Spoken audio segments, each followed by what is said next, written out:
앞으로 이제 노동인구가 부족해서 88만 명이 필요하다고 하는데 취업은 더럽게 안 돼. 그래서 취업이 더럽게 안 되는데 보니까 또 젊은 애들은 지금 취업에 대해서 놀고 있어. 거기다가 인재는 또 나가고 있어. 이게 도대체 뭔 소리냐. 근데 이거는 나는 이걸 이렇게 해석해.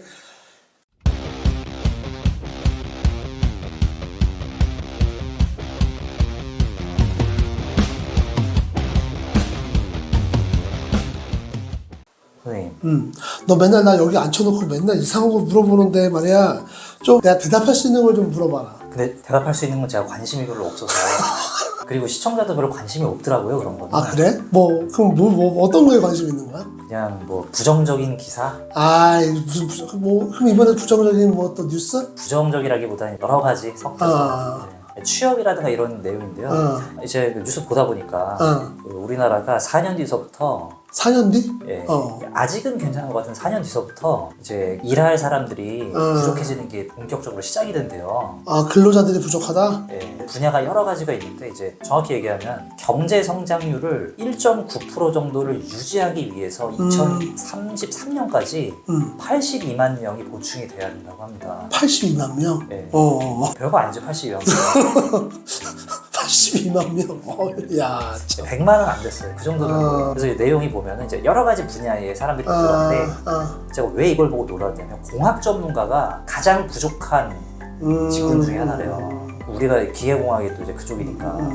그래가지고 그러니까 제조업이 부족한데 그 중에서 공학 전문가가 많이 부족하다고 하고, 근데 이제 이거를 본 다음에 그렇구나 했는데, 이제 이거를 보면서 떠오르는 여러 가지 뉴스들이 있는데, 일단 뭐 지금 상황에 취업이 굉장히 어렵고 뭐 이런 상황이잖아요. 취업은 어렵고 그리고 사람은 필요하는데 취업은 어렵고. 근데 이제 또 이것도 이상한 게 인구가 줄었잖아요. 이거 엄청 줄었잖아요. 지금 뭐 말도 못하지 진짜. 근데 이제 인구가 줄었으면은 인구가 많으면 취업하기가 좀 어려울 수도 있는데, 인구도 줄었는데 취업이 어려워. 그리고 이제 저희가 몇 번 찍었지만 그냥 아무것도 안 하고 쉬어요.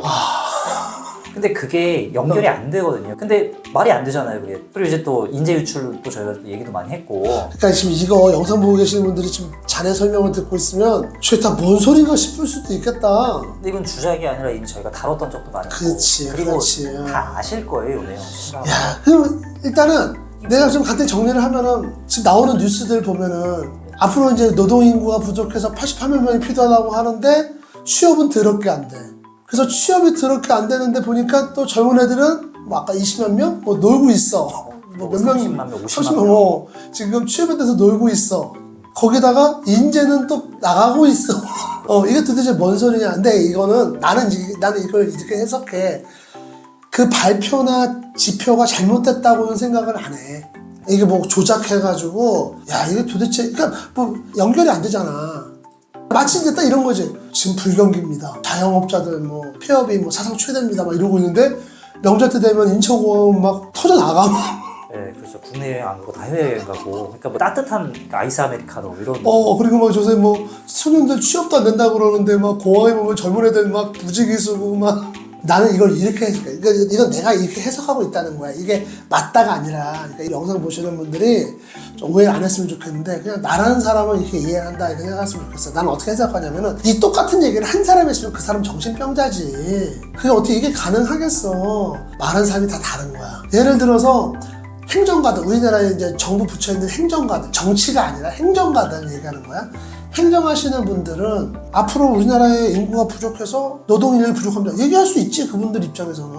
그러니까 약간 거시적 관점? 우리 대한민국이라고 하는 나라를 딱 분해가 아니라 그냥 하나의 덩어리를 봤을 때, 우리나라가 이렇게 앞으로 성장할, 지금 이렇게 왔던 어떤 그런 로드맵에서 계속 이 어떤 수준을 유지하기 위해서는 몇 프로 성장을 해야 되고, 그게 아까 우리 반장이 얘기했던 1.9%가 되겠지? 그 1.9%를 유지하려고 그러면은 곱하기 얼마 해서 이만큼이 필요합니다. 이렇게 나올 수는 있겠지. 그렇게 나올 수 있고.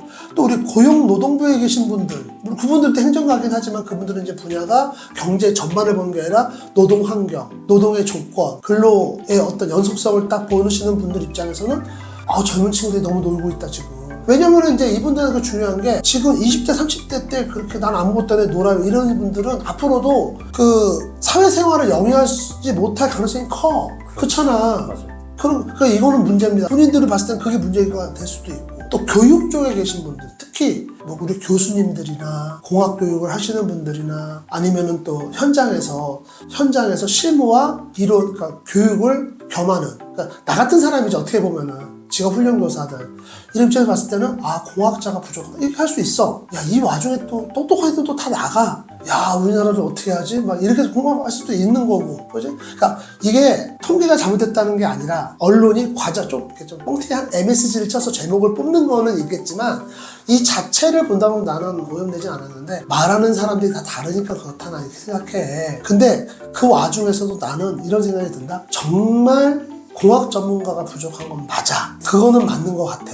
내가 생각하는 이유 몇 가지만 내가 들어줄게. 첫 번째는 우리나라의 지금 대기업들이 되게 좀 어려운 상황에 있잖아. 물론 대외적으로 무슨 뭐 관세라든가 또 대외 어떤 조건이라든가, 그리고 지금 우리 뒤에서 예전에 따라오던 나라들 뭐 중국, 베트남들이 이제 막 거세게 치고 들어오고 어떤 분야에서 벌써 우리를 앞질러 가고 있잖아. 이런 것들도 요인이 될 수 있지만 우리나라의 정말로 그 전문가들, 공학 전문가들, 그러니까 내가 말하는 공학 전문가는 단순히 기계공학과 나왔어요, 뭐 대학원 나왔어요 이게 아니라 내가 어떤 일을 할 때 내가 책임을 지고 그 어떤 기계장치나 어떤 프로젝트에 대해서 성능, 품질, 안전을 다 담보할 수 있는, 그걸 전반적으로 다 아우를 수 있는 그런 전문가. IT 쪽에서는 흔히 말하는 개발자. 그 어떤 우리가 프로그램 개발했을 때 그 상품성을 미리 예상하고 그 상품성에 가장 근접한 제품을 만들 수 있는 그런 개발자. 이런 개발자들이 부족한 건 맞아. 그러니까 지금 외국에 나가는 그런 인재들이 다 그런 사람들이거든 사실은. 고급 기술자들이.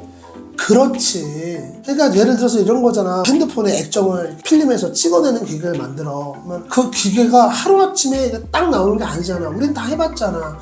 되게 처음부터 무슨 뭐 여러 가지 단계를 거쳐서 간신히 하나 만들어내면 거기서 나오는 또 여러 가지 또 뭐라 그럴까 그 부족한 부분이 있잖아. 그거 갖다가 오랜 시간 동안 개선을 가지고 쭉 만들어 가는데 우리는 그렇게 한 사람이 쭉 가지고 가게끔 두진 않잖아. 거기다가 그렇게 또 오랜 경험이 있는 사람들이 또 그걸 은퇴 후에도 계속 그 기술을 가지고 후배들이나 이런 쪽에서 전파를 해줘야 되는데 금방 또 바뀌어버려요 이 시장이. 그러니까 나는 기술자 입장에서 난 20년 30년 동안 이걸 갖다가 계속 하면서 노하우를 쌓았는데 어느 순간 보니까 내가 알고 있는 기술은 상품성이 없는 기술이 돼버리는 이런 일이 엄청 많아. 근데 이건 어쩔 수 없지. 근데 그 중에서도 계속 우리가 영속성 있고 끌고 가야 될 기술들이 있는데 그걸 판단을 글쎄 나는 봤을 때 그 판단을 잘하는지 못하는지 이제 그걸 떠나가지고 실제로 그렇게 그런 판단 과정에서 도태돼버리는 엔지니어들가 많고 또 거기서 좀 영속성이 있는 엔지니어들 같은 경우는 외국에서 더 큰 돈 준다 그러면 또 데려가 버리고 이런 경우가 너무 많다는 거야. 그러니까 한마디로 관리가 안 돼. 공학 인재들에 대한 관리가 전혀 안 되고 있고 또 지금 또 후배들이 있어야 이게 또 기술 전수가 되는 거 아니냐. 아니 어떻게 모든 좋은 기술들이 있다면 그 좋은 기술 어떻게 다 글로 풀어가지고 무슨 매뉴얼처럼 그걸 어떻게 다 그렇게 전달을 해주냐. 직접 전달해야 될 게 있죠. 근데 또 그 후배들이 또 안 따라오잖아. 없어 후배들이 지금. 다 의대로 가요? 아니면은 저 외국에서 공부할까요? 그러니까 이거는 정말 문제야. 그러니까 나는 아까 반장이 처음에 말한 거 2033년까지 뭐 88만 명이 부족해요. 그 숫자에는 분명히 뭐 설계하는 사람, 그 다음에 이제 뭐 가공하는 사람, 제작하는 여러 분야의 인원이 다 들어가 있는 걸 거고 그 중에서 또 어느 정도는 외국인 근로자가 대체할 수 있는 자리도 분명히 있긴 있을 거야. 근데 문제는 뭐냐면 거기서 핵심 기술, 핵심 인원들도 거기 들어가 있겠지.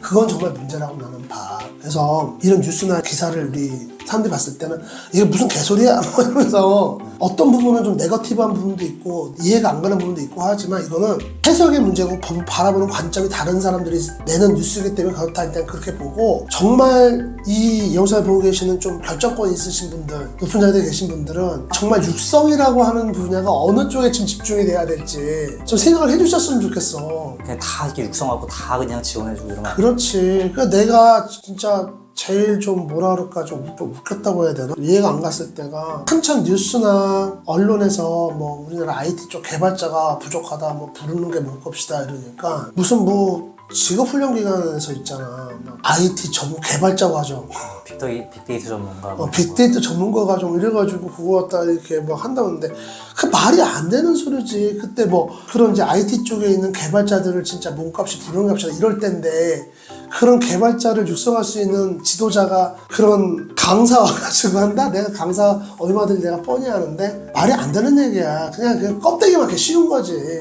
아마 거기서 배우신 분들은 대부분 코딩이라든가 이런 기능 쪽으로 빠졌을 가능성이 커.